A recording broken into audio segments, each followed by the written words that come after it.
couldn't help myself. Hello and welcome to Fender Play Live. Let's jump right in. So I'm Matt, by the way. Last week we talked back to basics, acoustic versus electric, and today we're going to go back in time and talk about a style of music big to the part of Fender's history, surf rock.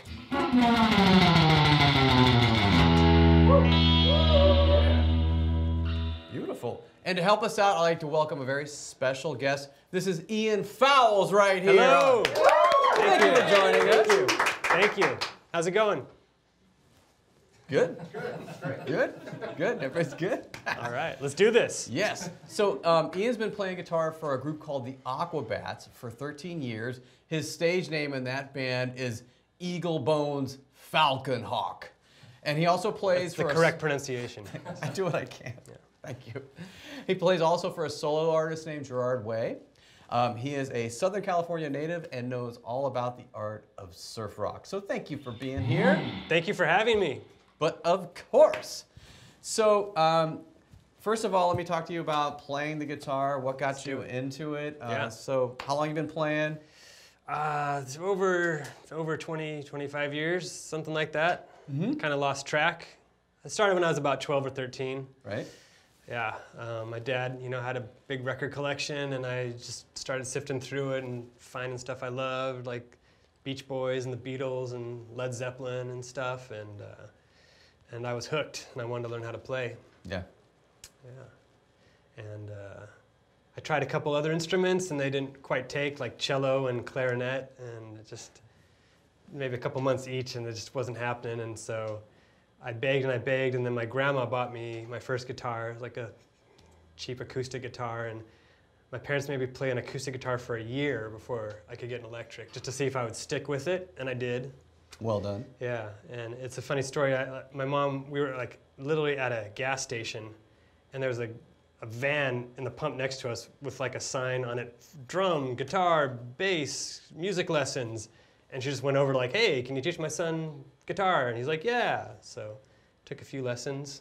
Wow. Not in the van, though. Yeah. Can't help it. Can't help it. But I was hooked from then on. It was just, it was with me all the time. Yep. Slept with it, ate with it, went to the bathroom with it. It was just part of me. This I understand. Yes. This I understand. So what got you into playing? I know that the Aquabats does a mix of styles, punk, surf, and the word ska can be thrown around as well. It can. The Aquabats is kind of, it's its own thing. It's a mixture of a lot of different styles. A lot of us just grew up listening to punk rock, Black Flag, The Descendants, Adolescents, stuff like that. That was just, in the water in Southern California. And sure. Also in the water was surf rock, literally, just right there. And so it has a big influence on the sound too. Absolutely. Especially the guitar tones and stuff with a lot of reverb and a lot of twang. Fender's an essential part of that. Definitely. So what exactly is surf rock to you, sir? I've got an invisible microphone. Go ahead. Oh, yes. Surf rock to me is Dick Dale.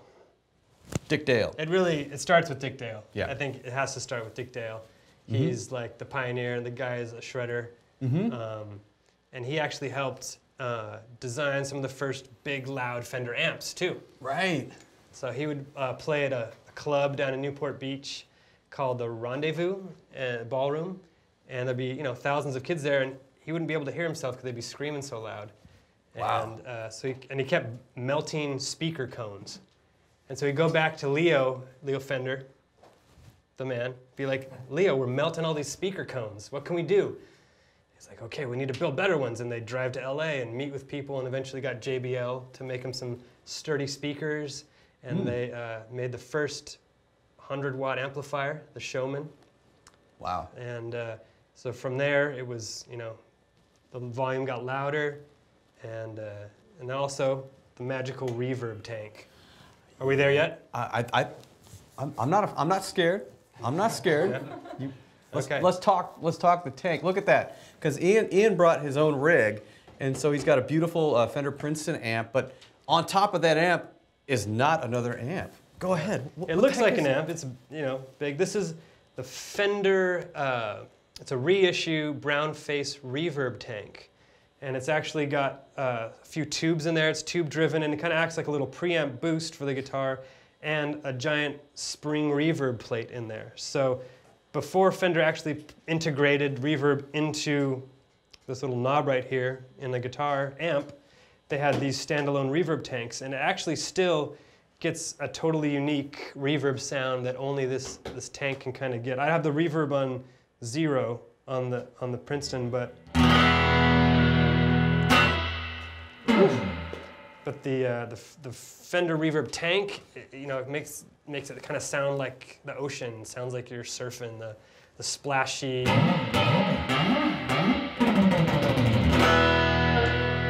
You know, it's got that. And this is only about halfway up, so. Wow. Yeah. It's a great sound, and it's, you were mentioning earlier how if you like check out old YouTube videos of like the Beach Boys playing, and they're playing through like basements, which are really incredibly loud amps. The Bandmasters. And Bandmasters, and they have that unit, they're going through that unit to get the reverb. Absolutely.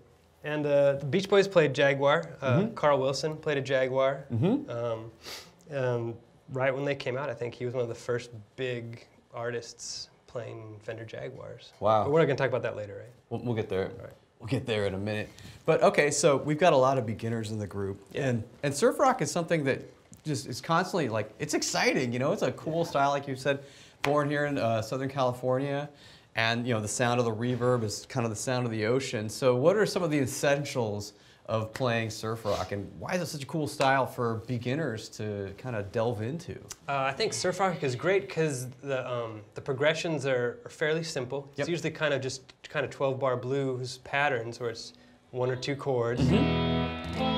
And the lead lines are kind of just straightforward and repeat a lot. Yeah. You know, just.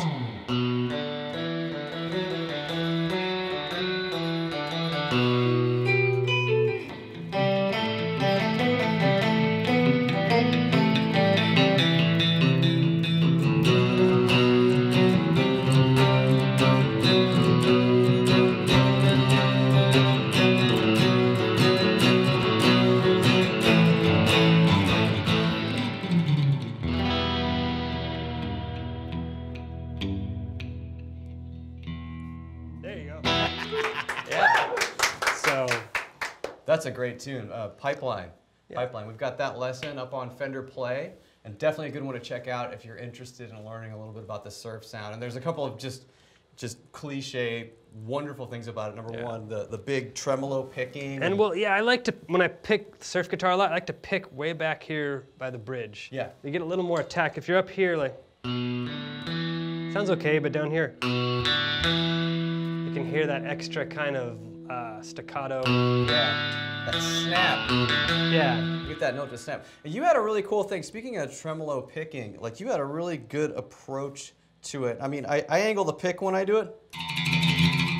Yeah. But you've put a little bit more thought into it, I think, than I have. Yeah, so I kind of angle it and I pick with the side of the pick. Tremolo picking it's also called alternate picking. It's when they do those kind of big slides. I kind of start above the string a little and then kind of lower it. So you prep the attack. Yeah, so sometimes when you jump right into it, it's not consistent, so you get the consistency kind of going.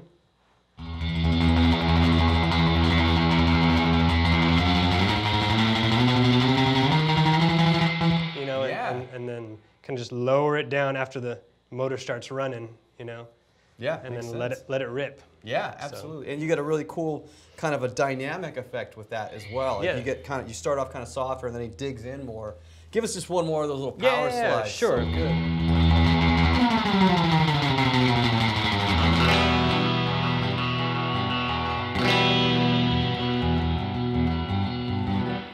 Yeah, and that pipeline riff is such a great foray into surf style. Absolutely.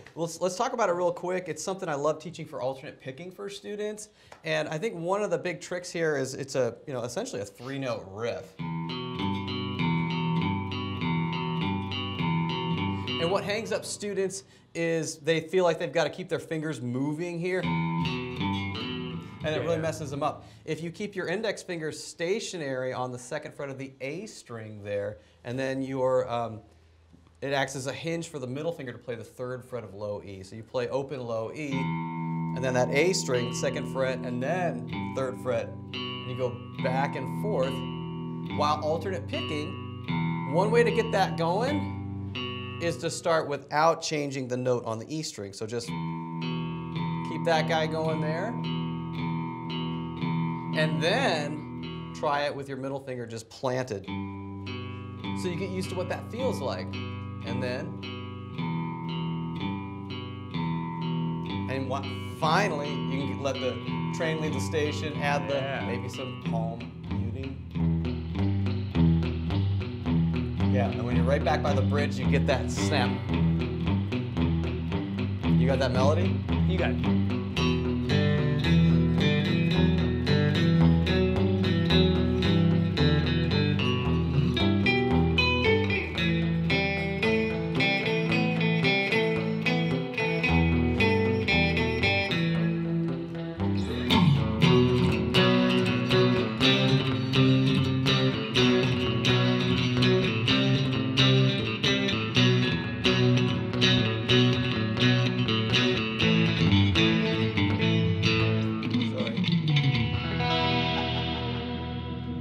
Fun fact about Pipeline.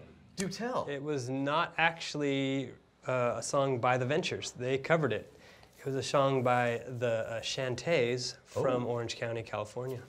I did not know that. Yeah. That's a cool fun fact. Yeah. I think a lot of songs sometimes get attributed to the Ventures because they're just kind of the most popular surf band out there. Right. But like 90% of the songs they did were covers. That's quite interesting. Yeah, and they have like, I have maybe 15 of their albums. They made like 30 or 40 records or something ridiculous, you know. It was like a couple records a year or more. Right. And because most of what they did was just instrumental surf versions of popular songs and stuff. But they're all great. Yeah. They're all great, so. Wow, that's a lot of records. Yeah. So we assign homework every week. So the homework for this week is if you want to work on getting a cool surf sound and you're just getting started, beginner, basic chords sound great. Turn the reverb up on your amp. Give me some whammy bar on those easy E minor, A minor chords. Awesome. For intermediate, get that riff to Pipeline under your fingers. Alternate picking. This is some pretty heavy duty stuff. And for the super hot shots, play through the whole Pipeline lesson and upload a video of yourself playing with the hashtag homework. All right, so one thing that we touched on, but we need to know a little bit more about is reverb and Fender's reverb pedals. So we're gonna cut to John in the studio for this week's Insider. Hey,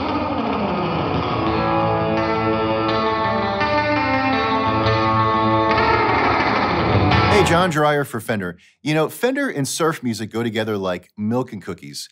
The guitars, Jaguar, like this classic vibe Squire Jaguar, Jazzmaster, and the Stratocaster, along with the higher-powered Fender amps with reverb, defined the surf guitar sound in the 60s and still do to this day. And let's point out one key thing in what I just said, reverb. Not every single surf song featured it, but the majority of the hits were drenched in it. So let's talk about reverb, how it works, classic reverb tones, as well as modern reverb tones. And what is reverb? Well, here's what it sounds like.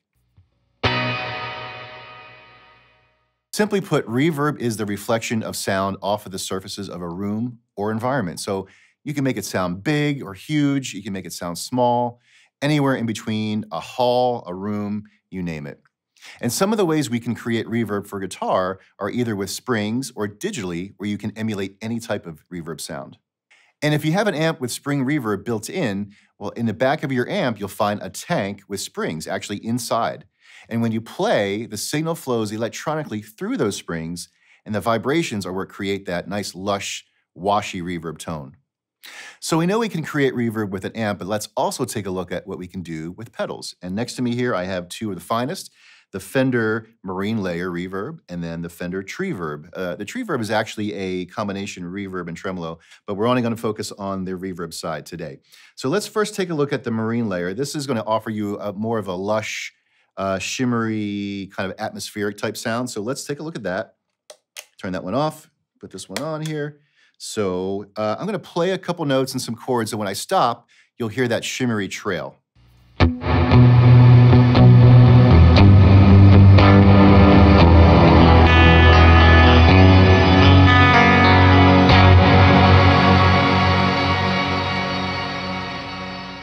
Very nice. You'll hear that a lot in modern music. It's a very popular effect these days.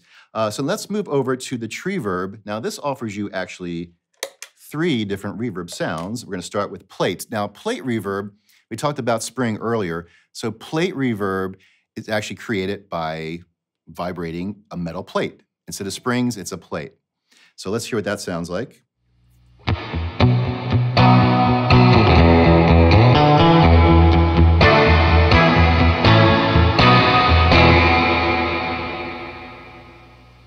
All right, now we go to the 65 setting, and now this is a reverb you might find in a deluxe reverb or a 65 twin reverb.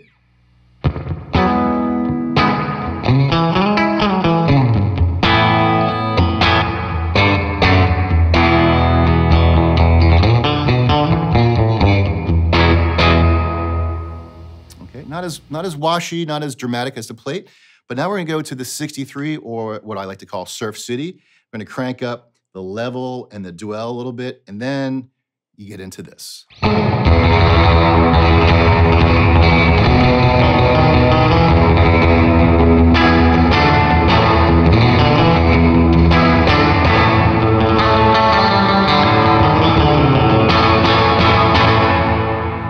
Of course, at the end of the day, if you don't have reverb pedals or you just want to turn them off, let's switch those off. You can always plug into your amp and crank up the reverb. I have my trusty Fender 68 Custom Deluxe Reverb. I'm gonna crank it up and go to town.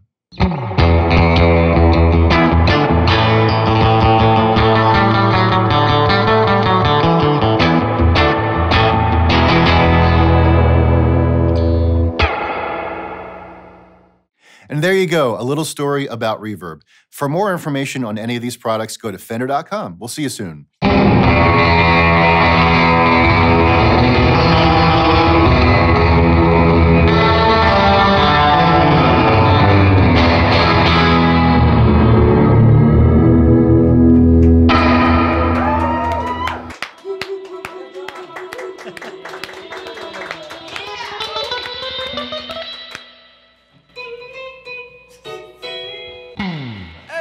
Welcome back. Thank you, John Dreyer. That was great. Yeah. So we're on to our next segment. I've got Ian with me still, and now we're going to talk about surf guitars. Yeah. That's a technical term. Oh. Yes, so another quintessential part of the surf guitar sound is, we could perhaps say, these guitars here. The Jaguar. The Jaguar. The Jaguar. What a cool guitar. So I'm playing a classic Vibe 70s Squire Jag. This is in surf green. It's a beautiful guitar, plays great, sounds great. And it's got all kinds of bells and whistles. I don't own a Jaguar. I'm enjoying the heck out of playing this guitar. And I'm playing out of my GT100. But I don't own one of these guitars, and it's just super fun to kind of explore. And Ian's been really patient with like telling me what all these knobs and switches do. There's a lot of switches. There sure a lot of knobs, are. a lot of switches. Yeah. Well, let's talk about your guitar. Yeah, this is just a Japanese Jaguar. I'm a lefty, obviously, left-handed. It's sometimes hard to find some of Lefty these. love right here. But Japan seems to always make some of these. So this is a Japanese Jaguar that's actually been converted to Johnny Marr signature specs with the bare knuckle pickups and the 4-way switch and the tone cuts. So a little different than the traditional Jag, but still gets a similar kind of surf tone. Yeah, yeah, definitely. It looks like fewer bells and whistles. It's a little streamlined. I think Johnny Marr, being a touring player too, had in mind this switch is a lot easier on stage than some of these little switches can be. You don't have to think about this as much. Sometimes you have to think about these little switches. Yeah. But they just, they're different things. So Yeah. Should we tell them what they do? Yeah, let's talk about the knobs. You walked me through it, and it was Okay. great. And so let me see if I can remember some of it. So I know that we've got a standard master volume and a master tone knob that controls both of these pickups. But then we've got this situation, which, if I'm recalling correctly, is just for this pickup. Yes. Yeah, they call this the rhythm circuit. And when you engage it, you switch it up, which means you're just using this. And now you're only on this pickup. But wait, where'd I go? Oh, wait. You have a volume and a tone for just that pickup. Magic. Ron's all like, oh, come on, dude, what are you new?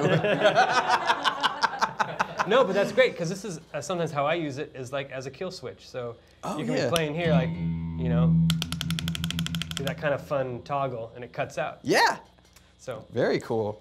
But it's a very dark, it's a lot darker tone, you know. Yeah, big full round tone, and you can go super dark. Woofy. Yeah.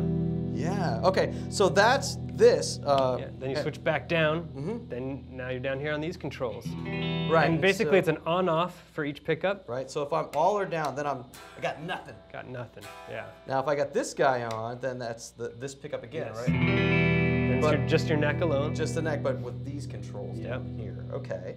And then the next one would be both. Oh, okay. So now you both together. Pickups are engaged. Neck is on, bridge is on. Now, just a bridge. And then this magic little switch right here is the strangle switch, which is bass cut. So play it.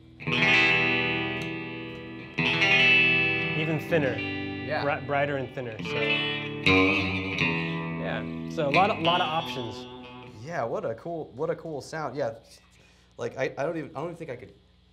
My math ain't good enough to count all of the tonal options that there's a lot. There's a lot. So a plethora. So it's similar on here. I think there's about 10 on here. Because it's a 4-way switch. Right. Bridge, together in series, neck, together in parallel, and then this would be like a strangle for the first 3, and a strangle for the 4th position. Yeah, let's hear some of those differences that you're talking about. Yeah, so bridge, a little thinner.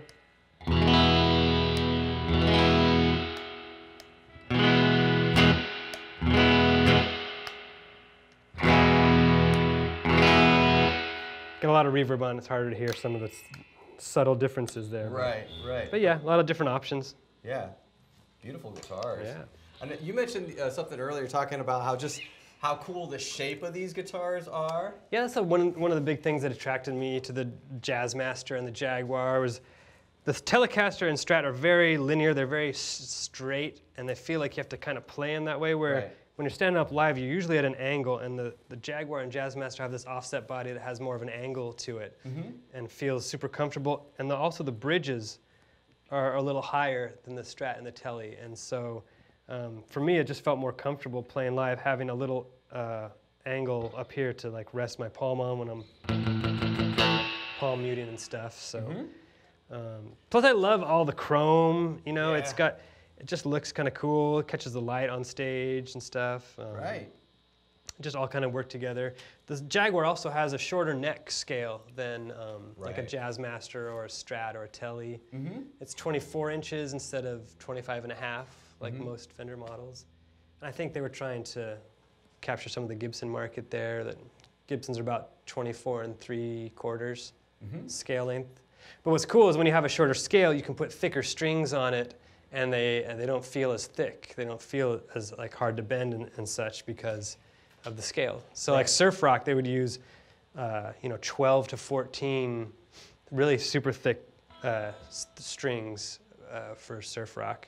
I have 11s on here right now. Most guitars come strung with like a 9 or a 10. Right. Yeah. Thinner strings. Nice thinner gauge. But the thicker strings is part of that kind of surf sound to make it sound kind of round and bell-like. Yeah, that's a great sound. We were also talking about how the Jaguar was kind of like in the early '60s was like the most expensive. Fender you could buy, so they start with the Tele or the Broadcaster to the Tele, Strat, and then what was in the late 50s we get the Jazzmaster. 58 for the Jazzmaster, and then 62 they premiere the Jaguar. Top of the line. Yeah, it was the most expensive Fender guitar at the time. And they didn't start making lefty Jags till '63. Little known fact. Lefty love. Yeah, but anyway, but nowadays the vintage market.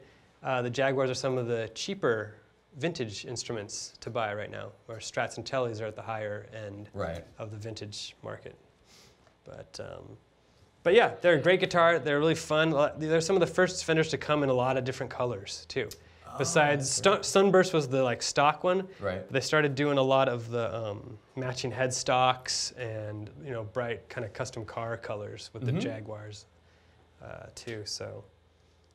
Yeah. Love it, and so many different styles of music are played on these guitars now. Yeah. So from surf. And they to sound a punk little rock different and than the all Strat that and the stuff. Telly. They got a little more spank, a little more snap than the Strat Telly. Yeah. Awesome A little guitars. thicker than the Strat as well. Definitely, and Yeah. so many options. But we're gonna move on right now because it is time to announce the winner of the Fender Play giveaway. Give it a hand for me! Yay! All right, this week's winner is Austin B. Congratulations! You could be next week's giveaway winner. Check the link below for more details. Play on. I'll see you later. Bye. Awesome! Remember, guys, the more videos you watch, the more lessons you take, the more chances you have to win some really cool gear. How Nice. awesome is that? That's awesome. What a deal. You're learning and winning all at the same time. Learning and growing. Yes. Yeah. Learning and growing. Okay, this is a time where we'll take some questions from the community. Cool. So Greg's asking, how do vintage Fender guitars differ from Fenders made today? I got this one, Matt. Thank you. All right. So vintage Fenders, and the ones today, are still made out of the same woods and everything, but a lot of the shapes were different. So the neck shapes, they had U shapes, they had D shapes, they have C shapes and V shapes back in the 60s. They were kind of trying out all different kinds of stuff. Now today, the standard is pretty much a C shape neck. And then the fretboard radius, it's like the curvature of the fretboard was different back then. Right. They usually were like 7.25 radius, which was very round, versus like a Gibson's like 12-inch radius, is very flat. The standard kind of Fender today is 9.5 inches radius, so it's kind of still a little round, a little rounder than like a Gibson, but sometimes when you had that super round fretboard, you'll do a bend and it'll fret out and you'll lose the note. Because it was so round, it would hit the curvature. And so another thing was the fret wire back in the 60s was a lot thinner and lower. So it's really easy to push down the strings, but the fret wire would wear out really quick and you'd have to have the guitar refretted, especially if you're using thick strings. They like tear up frets. Yep. They flatten right out after a yeah. while. But those are some of the big differences. The paint on the nowadays is like a polyurethane. But back then it was a nitrocellulose lacquer, which chipped a lot easier. It was a lot thinner. So nowadays the paint doesn't chip as easy. It's a little more durable. Yeah, it's harder to beat them up. Yeah, it's true. It's harder to beat them up. Some people like that. Some people don't. Some Yeah. people like the look of a beat up guitar and just Yeah. nitrocellulose lacquer will beat it up. Yep, real quick. Jim's asking, and this is, I think, a question for you, Ian. Okay. How are you holding the pick to strum that motor sound or that tremolo picking okay, you were yeah. talking so fast? This is hard for some folks, and sometimes It is. It took me a long time to get it because it's, yeah. You just your forearm starts burning after a few seconds. You know. I put my finger here and my thumb on the back, and I kind of like put it in here. So I'm picking with actually the side of the pick. Are you zoomed in down there? I'm just kind of rocking it back and forth. So the movement, yeah, it's like you said, because your forearm kind of locks a little bit. Yeah. And so the movement is with your It's wrist. all wrist. Yeah. Yeah, I think it's all. It's not elbow. It's all wrist.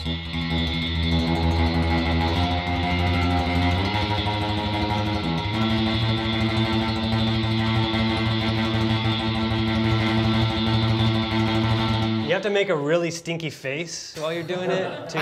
Stink It face. helps. Yeah. Awesome. That's natural stink face, you know. Natural guitar stink face. Natural. It happens to all of us. It's true. It's true. Natural guitar stink face. I love it. Unfortunately, we're all victims. We are. It's tough out there. Like to give a couple shout outs. One to our friend Mike Mahaffey he wrote a wonderful original song for his wife, for Valentine's Day. Good job, sir. Awesome. And a super cool shout out to Richard Mowry, who learned Ziggy Stardust and has completed level 5 of the Rock Path. Yes.